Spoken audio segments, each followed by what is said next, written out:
Good morning guys, welcome back to my channel Purvi from Earth. कैसे हैं आप सभी लोग। मैं आ गई थी नहा करके यहाँ। मैं तो ये सोची थी पता नहीं कितना ठंडा पानी होगा और कैसा वॉशरूम होगा, साफ़ सफाई।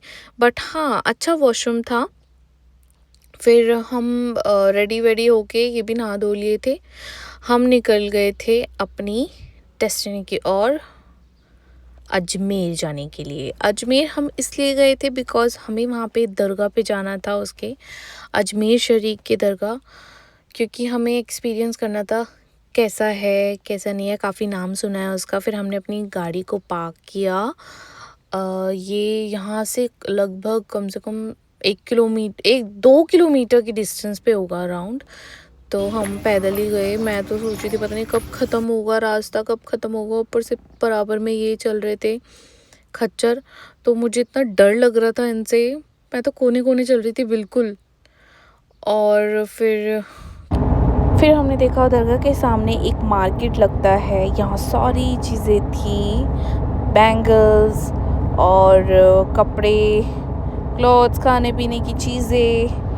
और मतलब काफ़ी अच्छा लग रहा था यहाँ मार्केट में। काफ़ी लाइटिंग वगैरह अच्छे से डेकोरेट कर रखी थी शॉप सारी। मज़ा आ गया था मतलब यहाँ घूम के। हर किसी को एक्सपीरियंस करना चाहिए यहाँ जाके। और फिर हमने चप्पल वप्पल उतार के और यहाँ से हमने प्रसाद और चढ़ाने के लिए चादर और फूल लिए।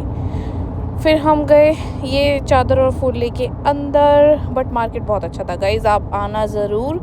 और फिर हम गए अंदर जाके गाइस मैंने एक चीज़ नोटिस की कि यहाँ साफ़ सफाई का काफ़ी ध्यान रखा जाता है। बिल्कुल नीट एंड क्लीन था, फर्श भी, हर एक कोना बिल्कुल साफ़ सुथरा था।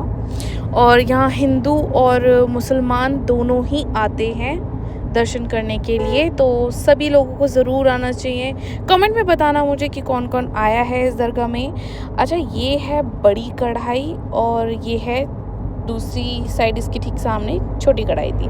बट फिर हमें इन्होंने, अंकल ने बताया कि बड़ी कढ़ाई बेटा वो है। हम गलत कढ़ाई देख रहे थे। तो वो थी जो पहले मैं बोल रही थी कि वो बड़ी कढ़ाई है, वो छोटी कढ़ाई थी, और जो अंकल ने दिखाई वो बड़ी कढ़ाई थी। फिर हम हंसते हुए थोड़ा सा इस बात पे हम अंदर गए। हमने देखा कि यहाँ नमाज़ कर रहे थे कुछ लोग, और फिर यहाँ साइड में कोई हाथ धो रहा था, पैर धो रहा था। होता है इनमें कुछ ना कुछ हाथ पैर धोने का, तो वो सब कर रहे थे। तो मुझे पता नहीं था कि सर पे बाल वाल ढकने होते हैं, मतलब इतना पल्ला करना होता है। फिर मेरे को एक ने बताया कि हाँ, आपको सर पे ढकना चाहिए बेटा अंदर जाने से पहले। ये वहाँ का एरिया था जहाँ चादर चढ़ाते हैं, बट यहाँ कैमरा ऑफ करवा दिया था मेरा। फिर हम दर्शन वगैरह करके चादर चढ़ा करके अपना बाहर आ गए। ये है बड़ी कढ़ाई गाइस, और ये है छोटी कढ़ाई ठीक सामने। और फिर हम दर्शन करके बाहर जा रहे थे। बाहर जाके हमने मार्केट एक्सप्लोर किया।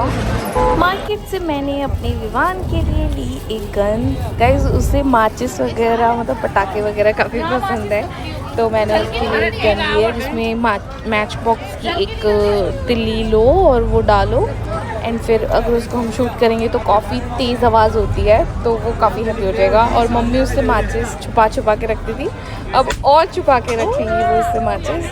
खुश हो जाएगा परमानेंट गन उसकी ले लेते हैं ना, इसके लिए गन लेके बस मुझे ये हुआ कि बस अभी विवान के पास चली जाओ और उसे गन दूँ। फिर इन्होंने अपने दोस्त रिहान भाई के लिए ली टोपी। इन्होंने 2 टोपी रिहान भाई के लिए ली और 1 टोपी उनके छोटे बेबी के लिए ली।